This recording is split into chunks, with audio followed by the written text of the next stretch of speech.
सामाजिक, राजकीय, व्यावसायिक जाणीवेतून फक्त बातमी किंवा खबर यांच्याही पलीकडे जाऊन जनमानसांना खंबीर उभे राहण्याचे सामर्थ्य देणारे आपल्या हक्काचे व्यासपीठ महाराष्ट्र 24 न्यूज, प्रतिबिंब समाजाचे. 22 जानेवारी 2024 रोजी अयोध्या येथील प्रभू श्री रामचंद्रांच्या मूर्ती प्राण प्रतिष्ठा सोहळ्याच्या निमंत्रण अक्षदा कलशाचे देवघाट ग्रामस्थांनी मोठ्या उत्साहात स्वागत केले. ह.ब.प. गजानन महाराज देशमुख, ह.ब.प. रामेश्वर महाराज, ह.ब.प.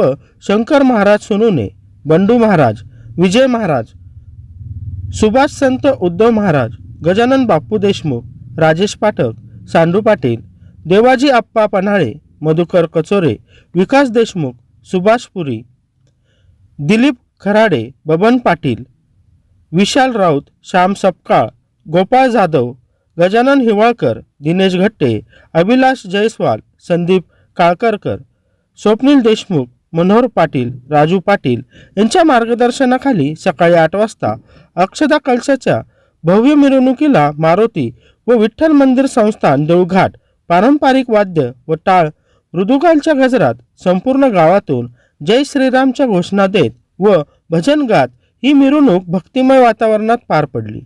या मिरवणुकीत भजन मंडळीतील सर्व सदस्य, गावातील सर्व माता भगिनी, सर्व श्रीराम भक्त, ग्रामस्थ व लहान मुलांनी उत्स्फूर्तपणे सहभाग नोंदवला.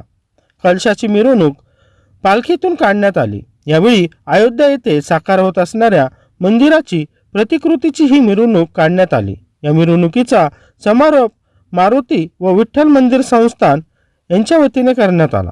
यावेळी उबाळे सर यांनी उपस्थित श्री राम भक्तांना राम नामाचे महत्त्व, राम मंदिराच्या उभारणीमागील संघर्ष तसेच 22 जानेवारी रोजी होणाऱ्या कार्यक्रमाविषयी मार्गदर्शन केले.